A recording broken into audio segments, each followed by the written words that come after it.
নাহমাদুহু ওয়া নুসাল্লি আলা রাসূলিহিল কারীম। আম্মা বা'দ, আউযু বিল্লাহি মিনাশ শাইতানির রাজীম। বিসমিল্লাহির রহমানির রহিম। আমি মোহাম্মদ লাল মিয়া বয়াতি এবং বাংলাদেশের প্রখ্যাত গায়িকা মমতাজ বেগমকে নিয়ে উপস্থিত হয়েছি দুটি পালা নিয়ে। পালা দুটি হলো শরিয়াত এবং মারিফাত। আমি এলমে শরিয়াতের ভূমিকা, মমতাজ বেগম এলমে মারিফতের ভূমিকা। তাই আমরা আশা করি এই ধারা দুটি শুনে আপনারা অবশ্যই শান্তি পাবেন। এ বলে শুরু করছি আমার সেই মুর্শিদের কদম মোবারককে ভক্তি চুম্বন রেখে। আসসালামু আলাইকুম ওয়া রাহমাতুল্লাহি ওয়া বারাকাতুহু। আগে সত্য সরা শরীয়ত ছাড়া রে সত্য সরায়া, সত্য সরা শরীয়ত ছাড়া আল্লাহকে পাইবা না। ওরে এক সূরাতে দুই নামেতে বান্ধায় আছে এই দুই জনা। ওরে এক সূরাতে দুই নামেতে বান্ধায় আছে এই দুই জনা। আগে সত্য সরা শরীয়ত ছাড়ার সত্য সরা, আগে সত্য সরা শরীয়ত ছাড়া আল্লাহকে পাইবা না। ওরে এক নামেতে দুই নামেতে বান্ধায় আছে এই দুই জনা।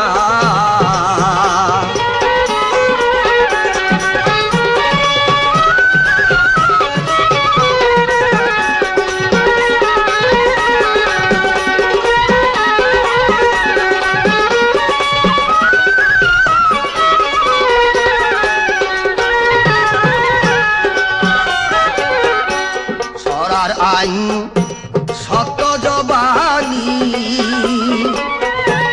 ইসলামেরই খোলা শমশের কোরআনের বাণী।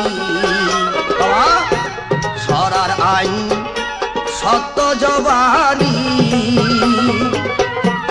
ইসলামেরই খোলা শমশের কোরআনের বাণী। বাবা উড়াই আছে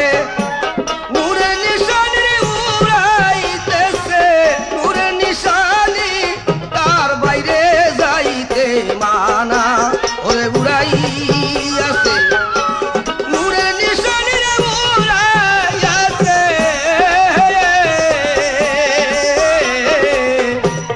উড়াইছে নূরের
শরিয়তের ভূমিকা নিয়ে আজকে আমার সাথে যে ইলমে মারিফতের ভূমিকা করছেন বাংলাদেশের প্রখ্যাত গায়ক, প্রখ্যাত গায়িকা মোসাম্মদ মমতাজ বেগম। আমি জানি তার কাছে ইলমে মারিফতের আসল হাকিকাত বস্তু রয়েছে, যেহেতু সে মানিকগঞ্জের গায়িকা। সেই হিসাবে তার কাছে ইলমে মারিফতের কিছু তথ্য আমি জানতে চাই। সেটা হলো, যেমন মারিফত করতে হলে একজন কামেল পীরের হাতে হাত দিতে হয়।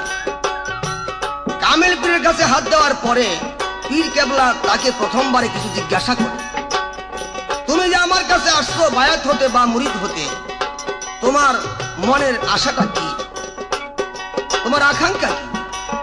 তখন যে বায়াত হতে গেল সে কিছু বইলা থাকে, আমি এই জন্য এই ব্যাপারে আপনার কাছে অজানাকে জানার জন্য, অচেনাকে চেনার জন্যই আমি আসিয়াছি, মেহেরবানি করে আপনি আমাকে মুরিদ করেন বা বায়াত করেন।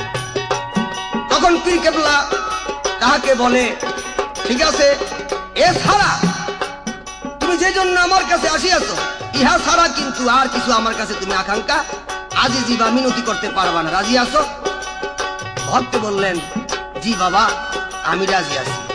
আমার প্রশ্ন হলো, কি প্রশ্নটা ঈশা প্রথমে বায়াত হইবার আগেই জিজ্ঞাসা করেন, তুমি কি জন্য আসিয়াছ? তখন ভক্তে কি জবাব দিয়ে থাকে যে এই জন্য আমি আসছি। এ আমার প্রশ্ন, হয়তো সবাইকেই প্রশ্ন আমি করি না, মমতাজকে করলাম, যেহেতু সে জ্ঞানী গায়কের সাথে থাইকা সেও আমি মনে করি জ্ঞানী, এই জন্য তার কাছে জিজ্ঞাসা রইল। আশা করি তার বিস্তারিত আলোচনা সে ইলমে তাসাউফের কানুন অনুসারী করবেন।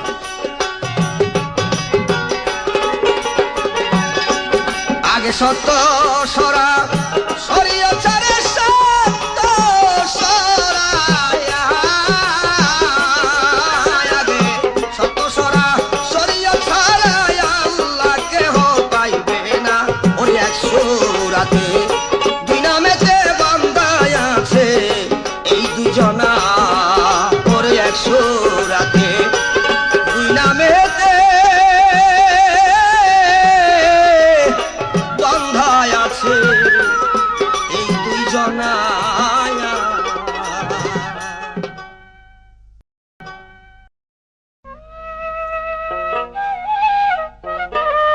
সম্মানিত শ্রোতা মণ্ডলী, আসসালামু আলাইকুম। আমি সিংগাইর মানিকগঞ্জের মমতাজ বেগম। আজকে যে পালাখানা আপনাদের মাঝে উপহার দিচ্ছি তার নাম শরীয়ত এবং মারেফাত। আমার প্রতিপক্ষে যিনি আজকে গাইবেন তিনি বাংলার প্রখ্যাত গায়ক জনাব লাল মিয়া বয়াতি। তিনি আজকে শরীয়তের ভূমিকায় অভিনয় করবেন এবং আমি মমতাজ বেগম মারেফত নিয়ে দুই চারখানা মূল্যবান কথা আপনাদের মাঝে উপহার দেওয়ার জন্য চেষ্টা করব। ধন্যবাদ।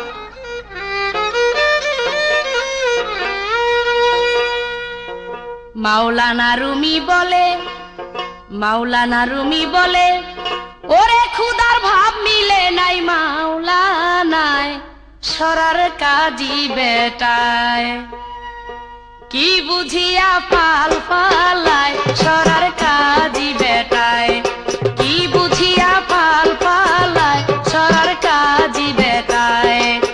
মাওলানা রুমি বলে, মাওলানা রুমি বলে, ওরে খুদার ভাব মিলে নাই মাওলানায় সরার কাজী বেটায়, কি বুঝিয়া পাল পালায় সরার কাজী বেটায়।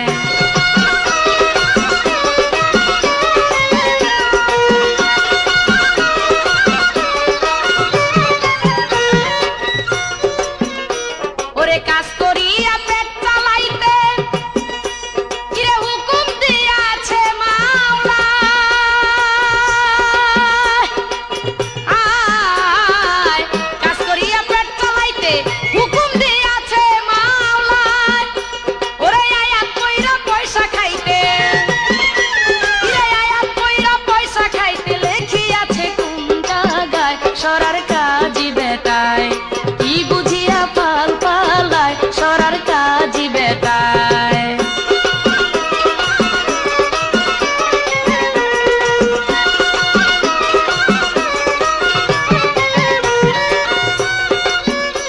ওরে ইসলামের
গাইলেন, সেই শরীয়তের পক্ষ নিয়ে সর্বপ্রথম একটা গান দেখেছে, সত্য সরাসরি ছাড়া আল্লাহ কেউ পাইবা না।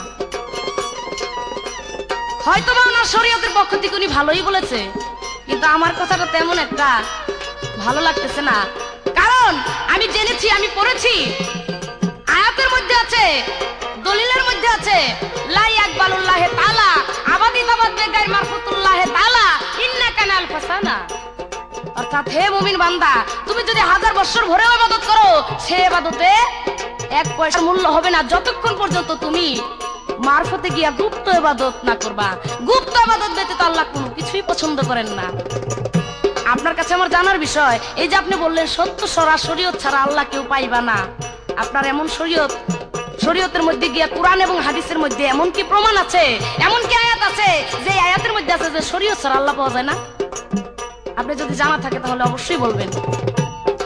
তবে আমি যে গানটা গাইলাম, মাওলানা রুমি বলে, খুদার ভাব মিলে নাই মাওলানা ঈশ্বরের কাজী বেটায়। এই মাওলানাদের মধ্যে সবচাইতে শ্রেষ্ঠ যে মাওলানা ছিল মাওলানা রুমি। সেই রুমি বলেছে, আমি কত হাদিস কোরআন পড়েছি, কত কিতাব লিখেছি, কিন্তু সেই খুদার দর্শন পাইতে হইলে আমি তখনই আমি একটা ভালো মাওলানা হয়েছি, যখন আমার পীর কেবলা পাগল শামসুদ তাবরিজের চরণের ধুলি আমি মাথায় নিতে পারছি।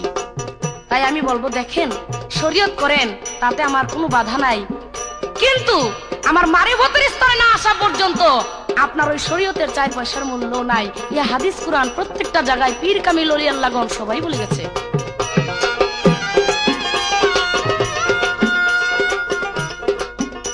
ওরে মনসুরের শুলে দিতে আরে কেনে আগে দিল জেলখানা, আয় মনসুরের শুলে দিতে আগে দিল জেলখানা। ওরে দেখিয়াও কি হুশ হইল না, ওরে দেখিয়াও কি হুশ হইল না, জেল কয়া দি কই পালায় সরার কাজী বেটায়, কি বুঝিয়া পাল পালায় সরার কাজী বেটায়।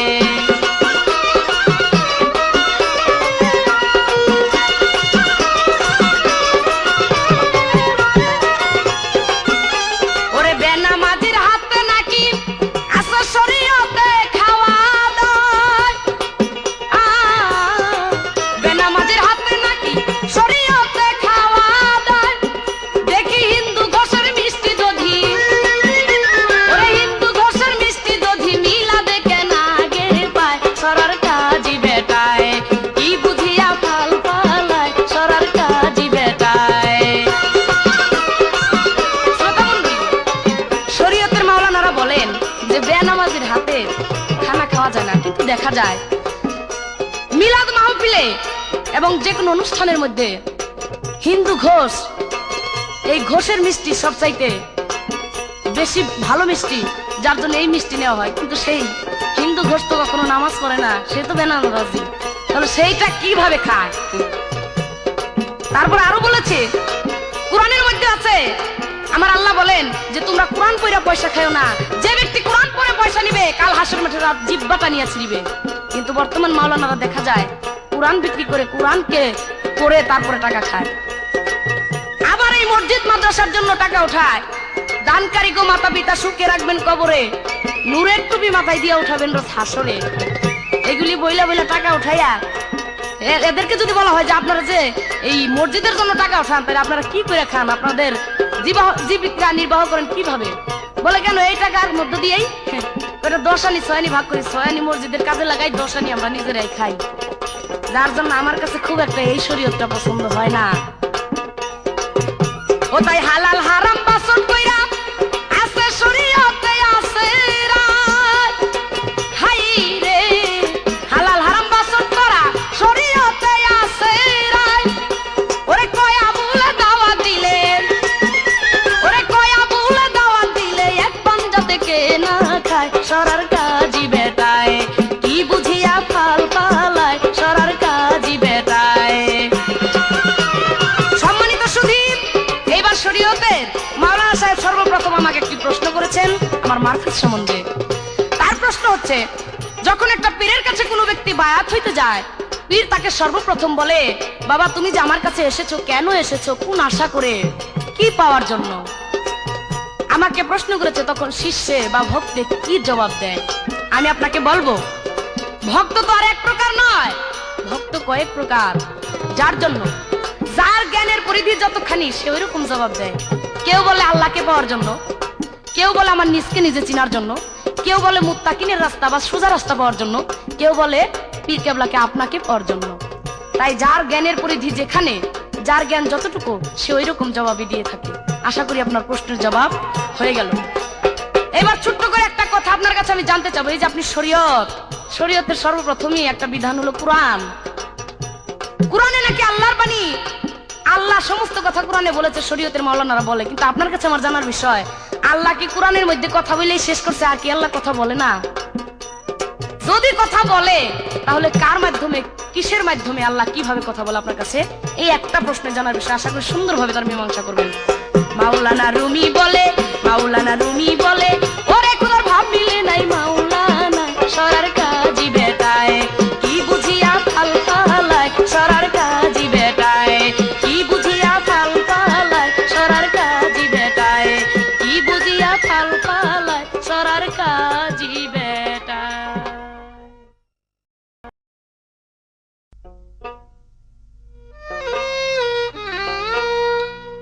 বাহ!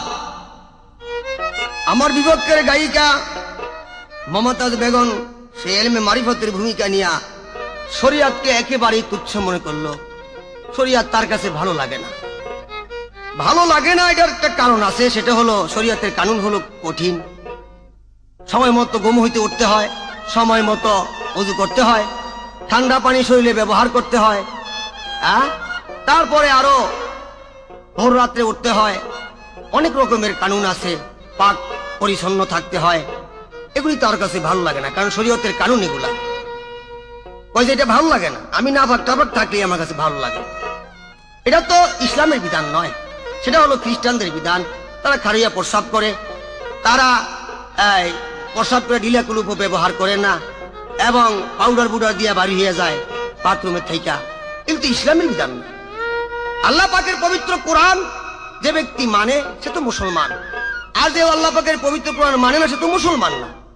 তবে আমি মনে করি তুমি যদি ইসলামের পায়বন্দি ফকির হয়ে থাকো আমার কোনো আপত্তি নাই, আর যদি ইসলামের কোরআনকে অস্বীকার করে ফকিরি করো তবে তুমি ইসলামের মুসলমান ফকির নয়, হয়তো অন্য কোনো ধর্মের ঠাকুর বা ঠাকুরনি এই ধরনের হইতে পারে। তবে যাই হোক, সে বলল আমার কাছে একটা কথা, চিন্তা করেন। আমি বসে বসে শুনলাম, কি বুঝিয়া ফাল পারে সরার কাজী, কি বুঝিয়া ফাল ফালায় সরার কাজী কাজী বেটায়। কাজ করিয়া পয়সা খাইতে বলছে, এটা কোরআনেতে। তারপরে ভিক্ষা খাইতে হুজুর আকরাম সাল্লাল্লাহু আলাইহি সাল্লাম বলেন নাই, সেটা বললেন। তবে আমি এখানে এটা যদি স্বীকার করতে যাই, বা আমরা মুসলমানরা স্বীকার করতে যাই, তাহলে আল্লাহ পাকের একটা সূরাকে অস্বীকার করা হবে, সেটা হলো সূরা মাউন। আল্লাহ পাক বলেছেন, আলাইতাল্লাযী ইউকাযযিবু বিদ্দীনি ফাযালিকাল্লাযী ইয়াদুল ইয়াতীম ওয়া লা ইয়াহুদ্দু আলা তুআমিল মিসকিন। এতিমের মাল যে আত্মসাৎ করিবে, মিসকিনের প্রতি যে দুর্ব্যবহার করিবে, এতিমের মালও আত্মসাৎ করা যাবে না, মিসকিনের প্রতিও দুর্ব্যবহার করা, ভিক্ষাও করতে হবে। এটা আল্লাহ পাক বলে দিয়েছেন। হুজুর আকরাম সাল্লাল্লাহু আলাইহি ওয়াসাল্লাম এমন কিছু করে যান নাই যার দ্বারায় তার উম্মতের অমঙ্গল হবে। যা কিছু করেছেন তার উম্মতের, আল্লাহর বান্দার মঙ্গলের জন্যই করে গেছেন। তা আমি বলি, ফকির এখনো সময় আছে, এই ধরনের কথা বলে ইসলামকে বিকৃত করতে চাইও না। সময় আছে। আল্লাহ পাকের পবিত্র কোরআন, এই যে সূরা মাউনে আল্লাহ পাক বলেছেন মিসকিনকে ভিক্ষা দেওয়ার জন্য, সেটা দিতেই হবে, না দিলে তুমি গুনাহগার হইবা। আল্লাহ বললে সে এই ঘোড়ায় সওয়ার হয়ে আসুক, তুমি বঞ্চিত করতে পারো না। এবার কোরআন বেচে আমরা পয়সা খাই, এটা তো কোনো দলিলে আছে কিনা? কোরআন বিক্রি করে পয়সা খাই, আমরা কি ইচ্ছা করিয়া? পয়সা তো খাইও না, কোরআন বিক্রি করে তো খাই না, পরিশ্রম করি, পরিশ্রমের বিনিময়ে কিছু পয়সা আমাদেরকে দিয়ে থাকে। কারণ তোমার আব্বা মারা গেল, মমতাজের আব্বা, আমাকে তুমি দাওয়াত দিলা, হুজুর আমার আব্বা মারা গেছে, আজকে 4 দিনের খতম, 4 দিনের মিলাদ মাহফিল, আপনি একটু আমার বাড়িতে আসবেন। আমি যাই, গিয়া তোমার আব্বার নামে কিছু দোয়া করি। তুমি জানো না বিদায় আমাকে নাও, আর তুমি জানলে তুমিই তো পারো, অসুবিধা কি? আমারে নিয়ে তারপরে আমার বিরুদ্ধে আমার গীবত গাও, এটা তো কথা না। হ্যাঁ, আগেই আমার না নিলা কেন? আমি কি বেকার তো করে গেছি? আমার নেও নেও দাওয়াত দিলা সম্মান স্বরূপ, আমি গেলাম তোমার আব্বার নামে কিছু পড়লাম। আউযু বিল্লাহি মিনাশ শাইতানির রাজিম, বিসমিল্লাহির রহমানির রহিম। قل اللهم مالك الملك تؤتي الملك من تشاء وتنزع الملك ممن تشاء وتعز من تشاء وتذل من تشاء بيدك الخير إنك على كل شيء قدير تولج الليل في النهار وتولج النهار في الليل وتخرج الحي من الميت وتخرج الميت من الحي وترزق من تشاء بغير حساب। এই কথা বলে তোমাকে ডাকি, কয়েক মর্তবা দুরূদ পড়ে মা কানা মুহাম্মাদুন আবা আহাদিম মির রিজালিকুম ওয়ালাকিন রাসূলুল্লাহি ওয়া খাতামুন নাবিয়িন ওয়া কানা আল্লাহু বিকুল্লি শাইইন আলীম। ইন্নাল্লাহা ওয়া মালাইকাতাহু ইউসাল্লুনা আলান নবী ইয়া আইয়ুহাল্লাযীনা আমানু সাল্লু আলাইহি ওয়া সাল্লিমু তাসলিমা। আল্লাহুম্মা সাল্লি আলা সাইয়্যিদিনা নাবিয়িনা শাফিয়িনা মাওলানা মুহাম্মদ সাল্লাল্লাহু আলাইহি ওয়া আলা আলিহি ওয়া সাহবিহি ওয়া বারিক ওয়া সাল্লাম। তারপরে তোমাকে ডাক দিলাম, দোয়া করলাম, মাবুদ আমি গুনাহগার বান্দা তোমার দরবারে হাত উঠাইছি মাওলা। এই মুমতাজের আব্বাস কা 4 দিন হইল অন্ধকার কবরে গেছে। মাবুদ মেহেরবানি করে আমি যদি পাপীও থাকি তোমার হাবিবের দুরূদের বরকতে তোমার পবিত্র কালামের উসিলা করে তোমার দরবারে ফরিয়াদ করি মাবুদ, এই মুমতার আব্বাকে তুমি জান্নাতে নসিব করে দাও। লা ইলাহা ইল্লাল্লাহু মুহাম্মাদুর রাসূলুল্লাহ সাল্লাল্লাহু আলাইহি ওয়াসাল্লাম। শেষ করলাম, তুমি খুশি হয়ে আমাকে যা দিলা আলহামদুলিল্লাহ করে নিয়ে আসলাম। বেচলাম কোথায় বলো? এত বড় উপকারটা করলাম আর তুমি আমারে খারাপ কও? কও আল্লাহ তোমার মুখ দিছে, কও। একদিন চিন্তা করবা আল্লাহর হাবিব দু আলমের বাদশা হয়ে এক জামাতে নামাজ পড়ছে আর তোমার কাছে ভালো লাগে না? না লাগুক, আমার কি? তোমার জবাব তুমি দিবা, আমার জবাব আমি দেব। আমার শরীয়তের কানুন যাহা আছে আমি তাই বললাম। এবার একটা গান শোনো।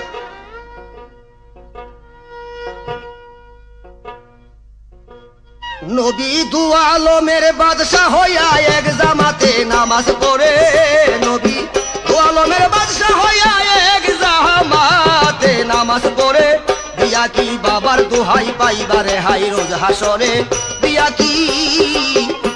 কি বাবার দোহাই পাইবারে হাই রোজ হাসরে, দিয়া কি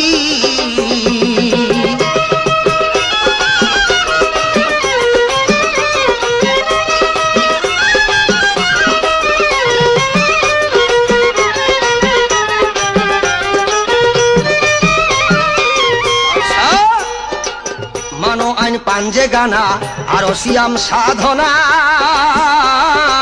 হজ যাকাত কালেমা ইমাম ধরে, মানো আইন পাঞ্জে গানা আর সিয়াম সাধনা, হজ যাকাত কালেমা ইমাম ধরে, ওরে খোদার হুকুম রক্ষা করো বলছেন দিনের পয়গাম্বরে, খোদার হুকুম রক্ষা করো বলছে দিনের পয়গাম্বরে, দিয়া কি বাবার দোহাই পাইবারে হাই রোজ হাসরে, দিয়া কি বাবার দোহাই পাইবারে হাই রোজ হাসরে, দিয়া কি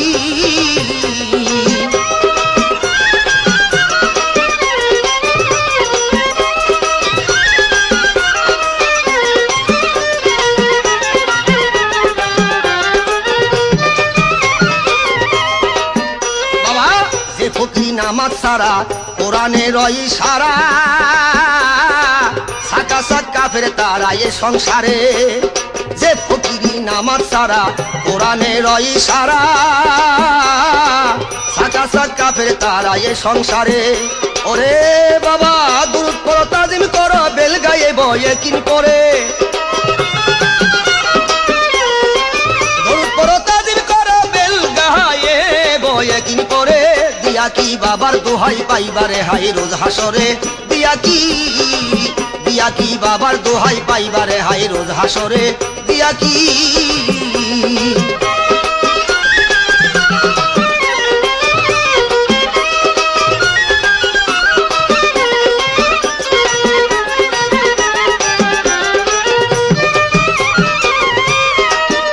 এবার এলেম সারা যার ফকিরি দিলের অনাচারী, কোরআনে হুঁশিয়ারি বারে বারে, এলেম সারা যার ফকিরি দিলের অনাচারী, কোরআনে হুঁশিয়ারি বারে বারে, ওরে আসানে কয়ে সাই দয়াময় আকার নাই সে নিরাকারে,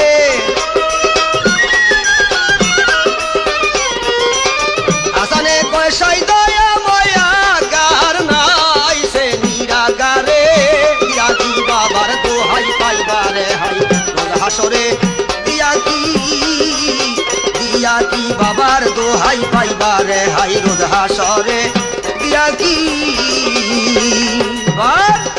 আমার কাছে প্রশ্ন করেছে আল্লাহ পাক কি পবিত্র কোরআনে সমস্ত কথা কি শেষ করে দিয়েছেন নাকি আরো আছে? না, পবিত্র কোরআনে সমস্ত কথা শেষ করেন নাই। যেমন এই যে ভোজ আমরা জবাই করে খাই, কিন্তু বৈশের কথা কোরআন শরীফের কোথাও উল্লেখযোগ্য কোনো আয়াতের মধ্যে নাই। সেটা শরিয়াতের মধ্যে শরিয়াতের বিধান অনুসারে ইমাম যারা আছে, 4 জন ইমাম, তারা সেটা ফয়সালা করেছেন এবং হুজুর আকরাম সাল্লাল্লাহু আলাইহি সাল্লামের হাদিস শরীফে ফয়সালা আছে। তারপরে হাদিসে কুরসির মধ্যে অনেক অনেক ব্যাপার আছে, আল্লাহর তরফ থেকে এখনো কথা আসে। সেটা এখন যারা নাকি মুফাসসির তাদের কাছে অবশ্যই আছে। এবার সমস্ত কথা কোরআন শরীফে ফয়সালা হয় নাই, কিছু কিছু আছে হাদিস শরীফে, সেগুলি নিয়া শরীয়তের কানুনকে ঠিক করা হয়। যেমন 5 জায়গা নামাজ 5 ওয়াক্ত 5 জায়গা না পড়ো, ওয়াকিমুস সালাতা ওয়াইতু যাকাতা, সালাত কায়েম করো, যাকাত দাও। কিন্তু সেটা কখন কিভাবে পড়তে হবে সেটা হুজুর আকরাম সাল্লাল্লাহু আলাইহি সাল্লাম হাদিসের মাধ্যমে বিধান দিয়ে গেছেন। এই হলো কথা। যাক, সময়ের অভাবে হয়তো আরো কিছু কথা ছিল বলতে আমি পারলাম না, বিদায় আমি দুঃখিত।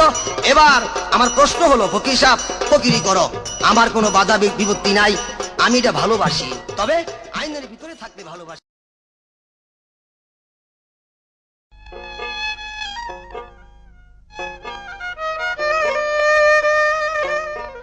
সম্মানিত শ্রোতা মণ্ডলী, এইবার শরীয়ত মারফত মালা নিয়ে আমার প্রতিপক্ষ শিল্পী, যিনি আজকে শরীয়তের মাওলানা, তিনি খুব সুন্দর সুন্দর কথা উপহার দিলেন।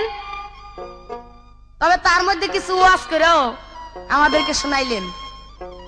তার ওয়াজের সুরটা শুনে আমার কাছে খুব ভালো লাগছিল, খুব মজা লাগছিল। কিন্তু দুঃখের বিষয়, একটা বুক আমি এখানে ওনার হয়েছে, এই যে উনি আরবিতে কিছু কথা, আরবিতে কিছু আয়াত আমাদেরকে পড়ে শুনাইলো। উনি আরবিতে কি বুঝাইতে চাইলো, আপনারা যারা আছেন এবং আমি মমতাজ বেগম মারফতের ফকির হইয়া এই আরবি কথাগুলি কিন্তু আমরা বুঝি নাই। দয়া করে যদি উনি এই আরবি কথাগুলিকে উনি বাংলায় কিছু বুঝাইতেন তাহলে হয়তো আমরা বুঝতাম। যার জন্য বলি, মৌলানা মুন্সিরাই যে বের বের বের বের বের বের করে ওয়াজে গিয়া কি যে কি বলে, ওরাই বুঝে আর ওরা আল্লাহই বুঝে। এইগুলি আর অন্য মানুষের বুঝার কোনো ক্ষমতা নাই। তাই দয়া করে আপনি যদি পারেন তাহলে এগুলি বাংলা কি, বাংলাগুলি আমাদেরকে একটু বুঝাই দিয়েন। কারণ আমরা বাঙালি, আমরা বাংলা কথা বলি, যার জন্য আমরা বাংলা কথাকেই বেশি পছন্দ করি এবং ওইটা বুঝি, আমরা ওই আরবি কথা বুঝি না। তবে যাক, উনি কিছু কথা বলেছে যে শরীয়ত হইল কঠিন, যার জন্য আমি মারফতের ফকির হয়ে এগুলি পছন্দ করি না। শরীয়তে কঠিন কঠিন কাজ সময় মতো ঘুম থেকে উঠতে হয়। আরে মাওলানা সাহেব, আপনি তো বুঝতে পারেন নাই আমাদের ফকিরের ভাও। আপনি তো ঘুমান, তাই সময় মতো ঘুম হইতে উঠেন। আর ফকির যারা আছে তারা তো ঘুমই আসে না, তারা তো সদাই সর্বদাই দিন রাত সময় তারা শুধু আল্লাহর জিকির করে। কারণ আল্লাহ বলেন, যার দেহ যার কাল আমার নাম হইতে গাফেল হয়ে যায়, আমার নাম হইতে নাম তাদের ওই কালবের মধ্যে থাকে না, তখন ওই কাল খালি থাকে না, তখন ওই কালবের মধ্যে থাকে শয়তানের নাম শয়তান। যার জন্য আপনারা যখন ঘুমান তখন আপনাদের মধ্যে তো থাকে শয়তান, আল্লাহ থাকে না। আর আমরা কখনই ঘুমাসি না, দিন রাত সমানে শুধু আল্লাহর নাম জপি, তাই আমাদের সদাই সর্বক্ষণ আল্লাহ আমাদের কালবের মধ্যে থাকে। তুমি একটা কথা বলছে যে কোরআন পড়া, আমরা কোরআন পড়ে পয়সা লই, হ্যাঁ আমরা পরিশ্রম করে খাই। আপনারা যে কত পরিশ্রম করে কিভাবে খান, কেন পরিশ্রমের কাজ তো নবীও করছে, নবীও তো কত ইসলামের দাওয়াত দিছে, কত কিছু করছে, তারপরেও কি তার নিজের কাজ সে করে নাই? কত কাঠ কাটছে, কত বকরি চড়াইছে, কত হাড় ভাঙ্গা কাটুনি করে সে খাইছে, কেন আপনারা করেন না কেন? ও উচিত কথা কইলেই কয় শরীয়ত কঠিন, খুব একটা আপনার কাছে ভালো লাগে না। যাক, একটা গান গাইছে, দিয়ে বাবার দোহাই পাইবে রাহাই রোজ সাইসরে, দিয়ে বাবার দোহাই পাইবে না রাহাই রোজ সাইসরে। আমি বলবো, রোজ সাইসরের যে ভয় আপনি আমাদেরকে দেখাইতেছেন, আসলে যিনি আল্লাহর প্রেমিক, যিনি আল্লাহর ওলি, যিনি আল্লাহর ফকির, রোজ সাইসরে তার কোনো বিচারই হবে না। সে থাকবে আল্লাহর আরশ মহল্লার ছায়ার নিচে, তার কোনো বিচার রোজ সাইসরে হবে না। তাই এই হুমকি আমাদেরকে দিয়ে আপনার কোনো লাভ নাই। একটা গান আপনি শুনেন, তারপর আপনার অনেক কথা আছে, আমি আরো কিছু বলার জন্য চেষ্টা করব। ওরে করো রে মন আখেরের কাজ,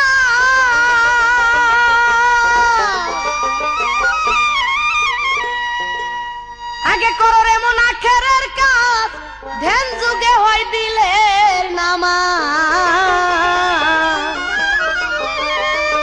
আরে তোমার ওই পাঞ্জে গানা, ও সেই পাঞ্জে গানা তার কাছে টিকে না সরার মাওলানা। তোমার ওই নূরের চোখটা কেমনে করলা কানা? কেন এই গানটা ধরলাম? আমরা যে মারিফতের ফকির, আমরা কিন্তু নামাজ পড়ি। কোন নামাজ? সেই ধ্যান যুগে দিলে নামাজ। আমার রাসূল পাক বলেছে আল কালব ওয়াদাইমুস সালাত আফজালুম মিনাস সালাতিল ওয়াক্তি, অর্থাৎ ধ্যান যুগে দিলে নামাজ এই ওয়াক্তীয় নামাজ থেকে শ্রেষ্ঠতর। তাই আমার এই গানটা। ওরে করো রে মন আখেরের কাজ ধ্যান যুগে হয় দিলের নামাজ। পাঞ্জে গানা তার কাছে টিকে না সরার মাওলানা। ভালো চোখটা কেমনে করলি কানা রে তোর, নূরের চোখটা কেমনে করলি কানা সরার মাওলানা। নূরের চোখটা কেমনে করলি কানা?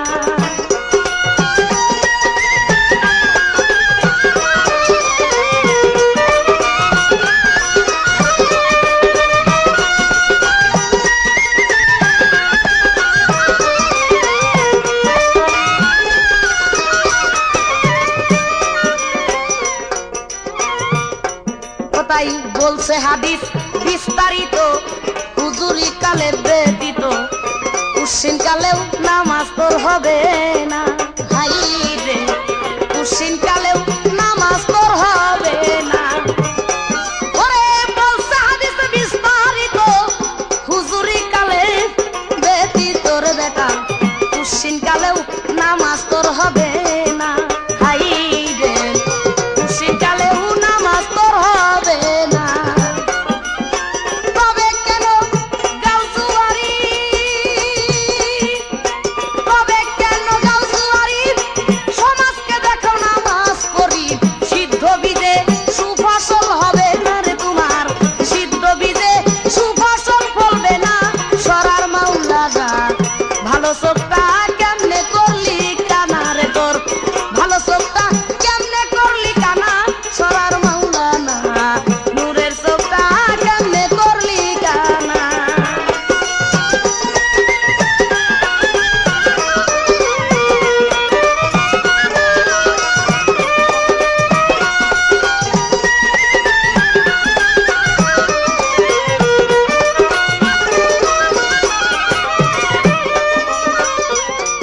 তাই কয় খুদাই নামাজের জুরে হায়া সাকাত যাবে দূরে, পাক কুরআনে রয়েছে ঘোষণা।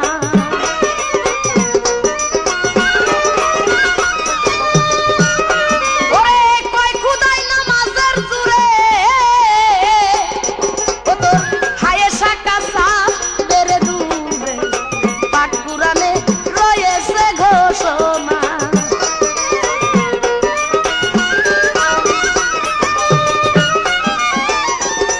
এখন নামাজ রোজা আকাম কুকাম নামাজ রোজা,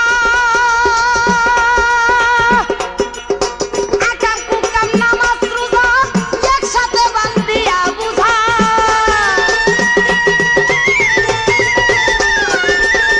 আকাম কুকাম নামাজ রোজা একসাথে বান্ধিয়া বুঝা। জাহান্নামে দিয়া চোরাওয়ানা রে তুমি, জাহান্নামে দিয়া চোরাওয়ানা সরার মাওলানা।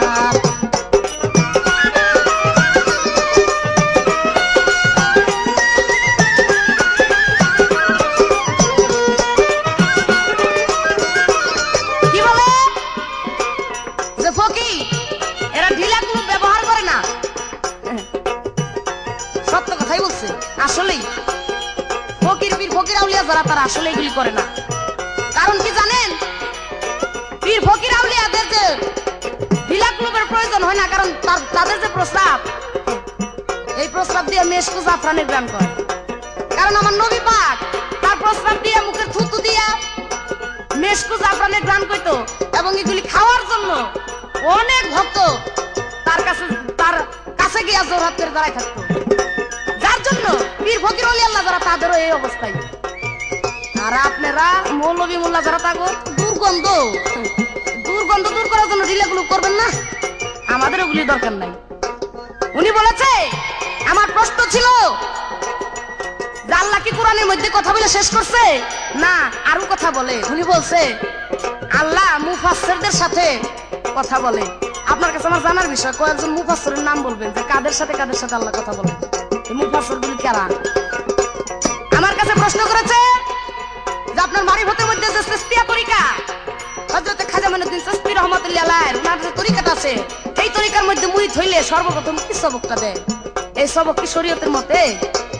আমাকে যা সবক দেয় আমি তার জবাব করবো, কিন্তু সেটা কি শরীয়ত মতে না মারফত মতে এটা আপনার ব্যাপার, আপনি বুঝে লইন।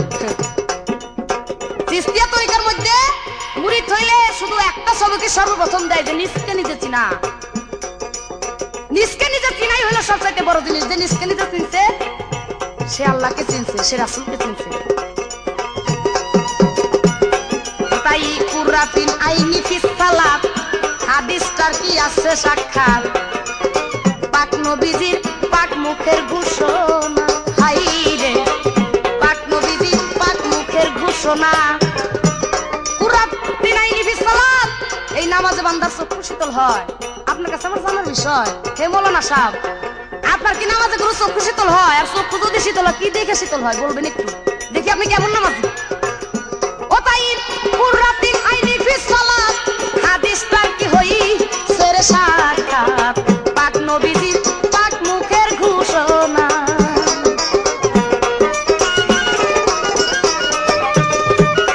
ও তাই নামাজে হয় চক্ষু ঠান্ডা, মৌলবী নামাজে হয় চক্ষু ঠান্ডা, ছেইরা দে শরীরের জান্ডা। ওইসব ঘুরা রান্দা রশি সরকার মানে না, সবাই জানে না ভালো চোখটা কেমনে করলি কানা। ও তোর ভালো চোখটা কেমনে করলি কানা, সরার মাওলানা। ভালো চোখটা কেমনে করলি কানা, ভালো চোখটা কেমনে করলি কানা, সরার মাওলানা। ভালো চোখটা কেমনে করলি কানা।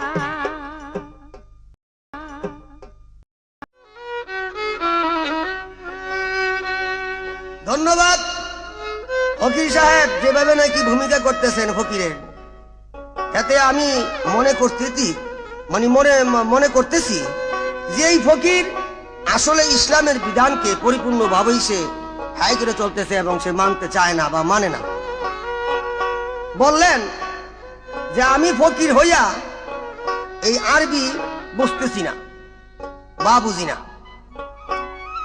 তবে এইখানে আমার কথা আসতেছে এই যে ফকির যে ব্যক্তি এলেম সারা ফকিরি করবে কিভাবে, আরবি না শিক্ষা ফকিরি বা করে কিভাবে?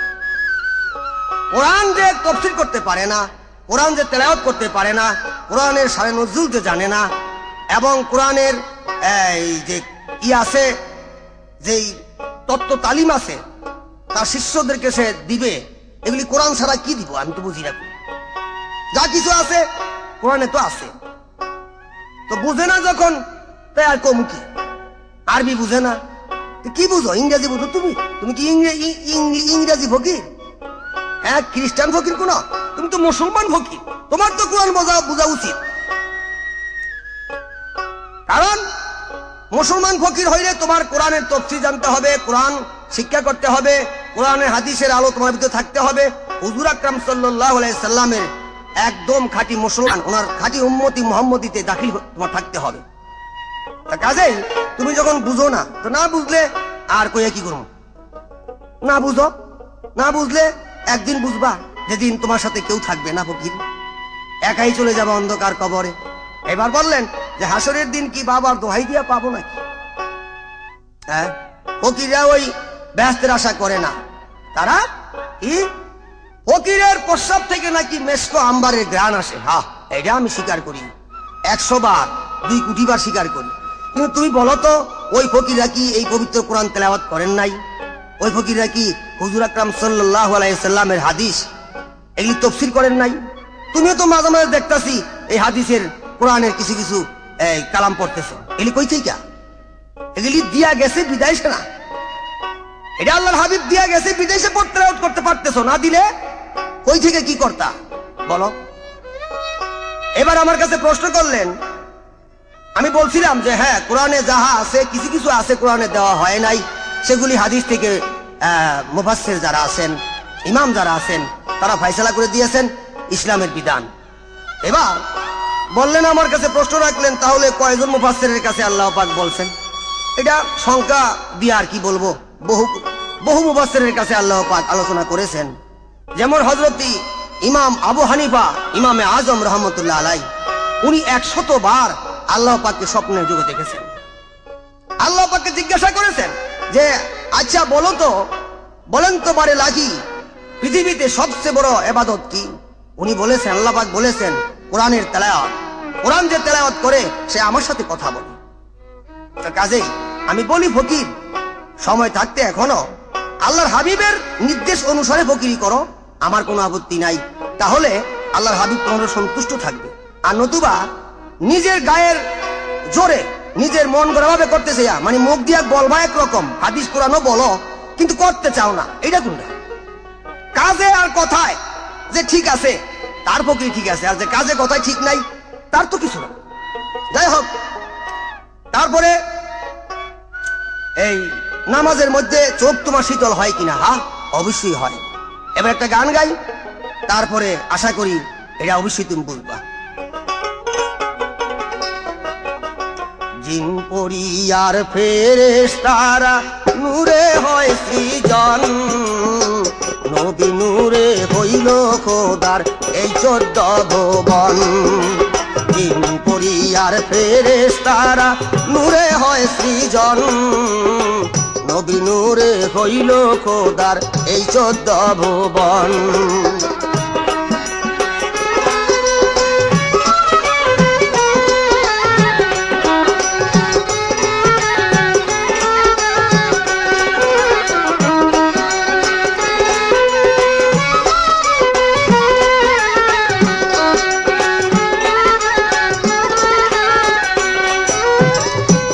বড় কামালিয়া চারে দিছে সাই,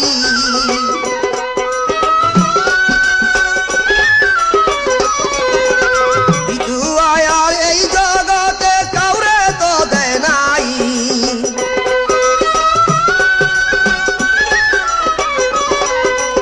এত বড় কামালিয়া চারে দিছেন সাই, দ্বিতীয় আর এই জগতে কাউরে তো দেয় নাই। কাশফে জামাল তার মতো আর, কাশফে জামাল তার মতো আর পায় নাই অন্য জন। নবী নূরে হইল খোদার এই 14 ভুবন। জিন পরিয়ার ফেরেশতারা নূরে হয় সৃজন, নবী নূরে হইল খোদার এই 14 ভুবন।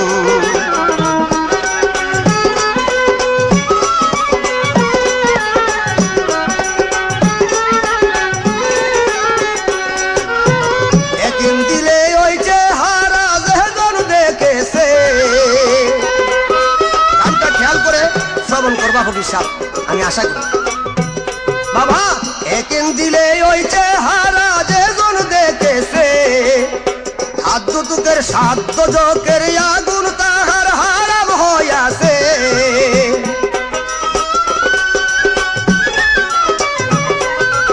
একিন দিলে ওই চেহারা যেজন দেখেছে, সাধ্য জোকের আগুন তাহার হারাম হইয়াছে। অন্ধ লোকে জুতি পাইছে, অন্ধ লোকে জুতি পাইছে নাম করে শরণ। নবী নূরে হইল খোদার এই 14 ভুবন। জিন পরিয়ার ফেরেশতারা নূরে হয় সৃজন, নবী নূরে হইল খোদার এই 14 ভুবন।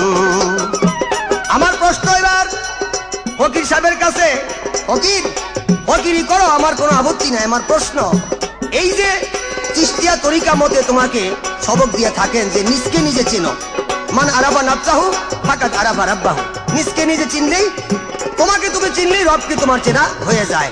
এবার বলো তো, পায়ের তালু হইতে মাথার তালু পর্যন্ত কোন জায়গাটারে আল্লাহ পাক চিনতে বলছে? কোন জায়গায় সেই ধনরত্ন রহিয়াছে, ওই জায়গাটার নাম কি এবং কিভাবে চিনতে বলছে? এই আমার প্রশ্ন। আশা করি সুন্দরভাবে তার মীমাংসা তুমি অবশ্যই করবা। হাসানে কয়ে যে জন আছে নবীর আইন ধরিয়া,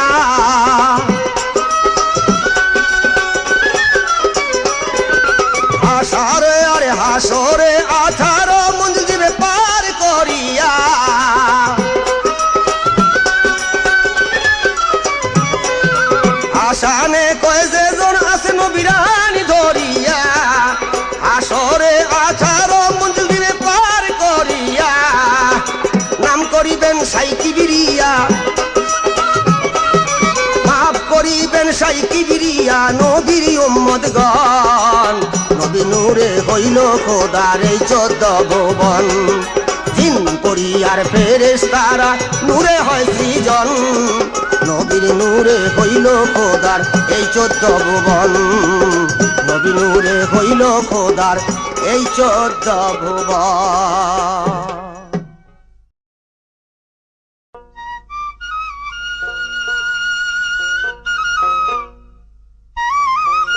প্রিয় শ্রোতা মণ্ডলী, এইবার যেভাবে আমার প্রতিপক্ষ শিল্পী তার শরীয়ত নিয়ে আলাপ আলোচনা করলেন, আমি তার কিছু কথা আপনাদের মধ্যে তুলে ধরব। যেমন একটা কথা আমি বলেছিলাম যে আপনি যা কিছু বুঝাইতে চান, যা কিছু বলেন, বাংলা হরফে বাংলা শব্দে আপনি কথাগুলি বলবেন। কিন্তু আমি বলেছিলাম যে আমি এই কোরআনের এই আরবি কথা আপনি বের বের করে কতক্ষণ কয়ে যাবেন, এই সমস্ত আমরা বুঝি না। বলে কোরআন ছাড়া তুমি তোমার ভক্তদেরকে তালিম দাও কি কইরা? তুমি কি ইংরেজ নাকি? আমি ইংরেজিতে বলবো নাকি? না, আমি আপনাকে ইংরেজিতে বলতে তো বলি নাই। আমি বলছি আমি বাঙালি ফকির, তাই তুমি সেই বাংলা ভাষা আমাকে বুঝাইলে আমি সহজভাবে সেটা বুঝতে পারি। তালিম আমি দেই কি করে? এটা কি আপনার কাছ থেকে আমার শিখতে হবে নাকি? হ্যাঁ, আমি কিভাবে তালিম দেই? আমি কোন ভক্তকে আরবি হরফে তালিম দেই না। আমি যদি তালিম দেই তাহলে আমার তালিমের ভাষা আছে, আমি সেগুলি আমি বাংলা ভাষায় শুদ্ধভাবে আমি আমার ভক্তকে বোঝানোর জন্য চেষ্টা করি। তাই উনি একটা কথা বলছে যে কোরআন যে তেলাওয়াত করে সেই আল্লাহর সাথে কথা কয়। কয় কি মৌলভী সাহেব? কয় কি? তাহলে যে কোনো লোকে কি কোরআন তেলাওয়াত করলে প্রায় মৌলানারাই তো, প্রায় মানুষই তো কোরআনকে তেলাওয়াত করতে পারে, তাই বলে কি সবাই আল্লাহর সাথে কথা বলতে পারে নাকি?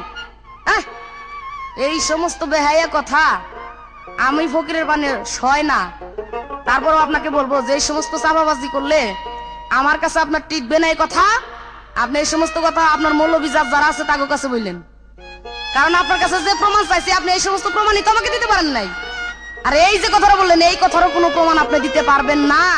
এটা গাউজুয়ারি কথা যে কোরআন তেলাওয়াত করলে আল্লাহর সাথে কথা বলা হয়, এটার কোনো প্রমাণ নাই। আমি সর্বপ্রথম যে আপনি একটা গান গাইছিলেন, সত্য সরাসরি ছাড়া আল্লাহ কেউ পাইবা না, এইটার জবাব আমি চাইছিলাম যে আল্লাহ যে শরীয়ত ছাড়া পাওয়া যাবে না এরকম কোন আয়াত কোরআন হাদিস আছে কিনা? আপনি দিতে পারেন নাই, দয়া করে পারবেন না, কারণ এত নাই। কিন্তু আমি ফকির যা বলি, যা মুখ দিয়ে বলবো তার প্রমাণ রাখে তারপর কথা বলবো। তো যাক, আমার কাছে প্রশ্ন করেছে, তার জবাব করব। একটা শুধু গান শুনেন।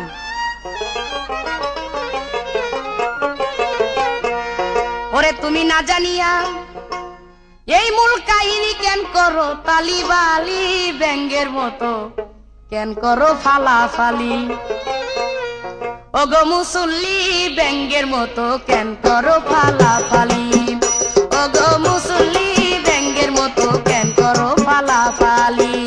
তুমি না জানিয়া মূল কাহিনী কেন করো তালিবালি, না জানিয়া মূল কাহিনী কেন করো তালিবালি, ব্যাঙ্গের মতো কেন করো ফালাফালি?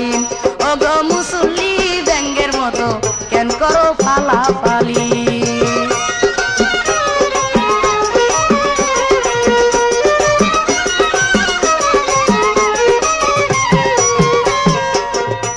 মনরে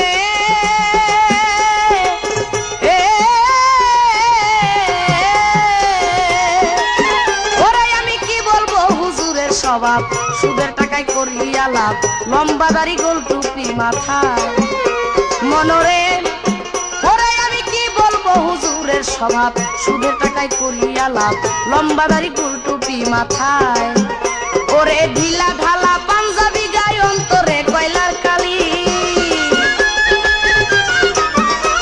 ওরে ঢিলা ঢালা পাঞ্জাবি গায়ে অন্তরে কয়লার কালি, ব্যাঙ্গের মতো কেন করো ফালাফালি? ওগো মুসল্লি, ব্যাঙ্গের মতো কেন করো ফালাফালি?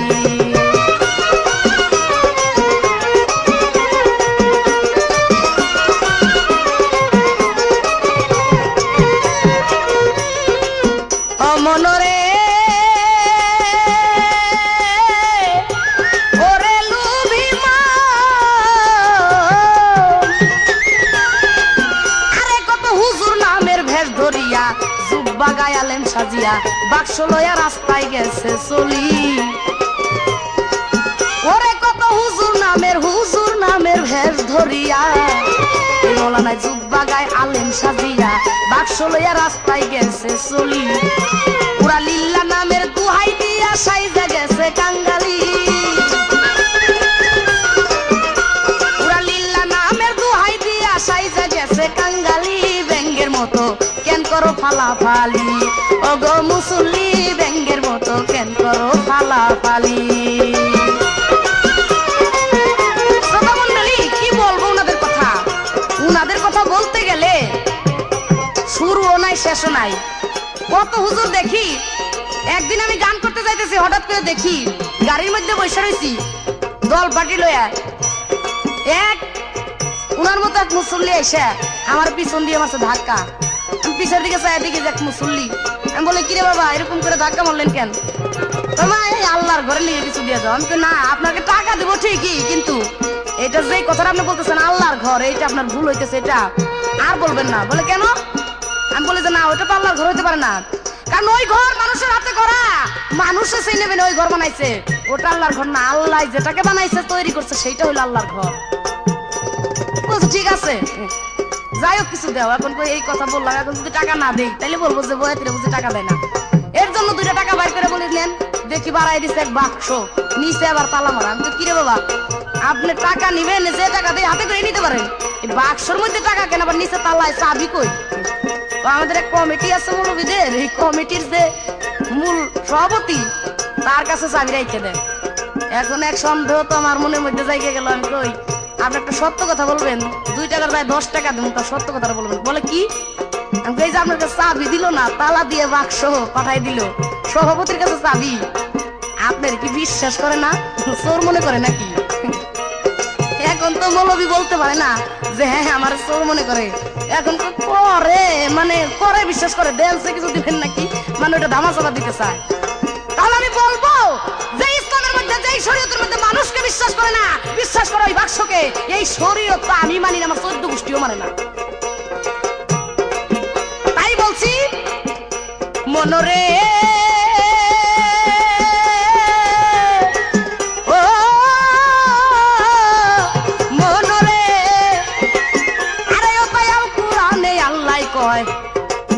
একদল নামাজি রয়, ওই নামাজি হবে জাহান্নামী।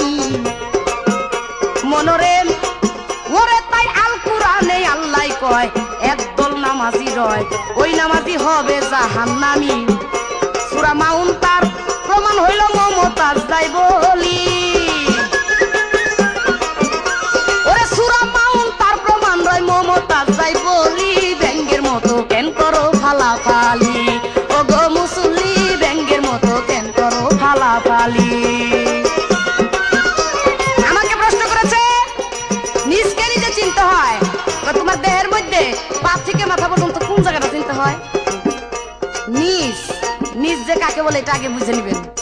আমার পা থেকে পাও কেউ মমতাজ বলে না, হাত কেউ বলে না, পাই কেউ এই মুখ কেউ বলে না, মমতাজ কোনটু? একদিন হাত পা নাক চোখ সবকিছুই করে হবে, কিন্তু তবুও মানুষ বলবে যে মমতাজ নাই। সে কে, সে কোন বস্তু? চিনতে হইলে সেই বস্তুটাকে চিনতে হবে, সেই জিনিসটাকে চিনতে হবে। হাত পাও চিনলে কাজ হইব না। তবে আপনি আসেন আমার মারফতের মধ্যে, কি চিনতে হবে, কিভাবে তার সাধন সিদ্ধি করতে হবে, এই প্রত্যেকটা জিনিসই আমার এই মারিফতের মধ্যে আছে, অসুবিধা হবে না। তবে আমি একটা কথা বলতে পারি, যতই শরীয়ত শরীয়ত করেন আপনি করতে থাকেন, কিন্তু এই শরীয়তে 4 পয়সার মূল্য নাই। এই শরীয়তের মধ্যে কোনো ব্যক্তি কোনোদিনই সে আল্লাহকে লাভ করতে পারে, আল্লাহর দর্শন পায় নাই। তাই যদি আল্লাহকে পাইতে চান তাহলে আমার এই মারফতের মধ্যে চলে আসেন। ওগো মুসল্লি ব্যাঙ্গের মতো কেন করো ফালাফালি,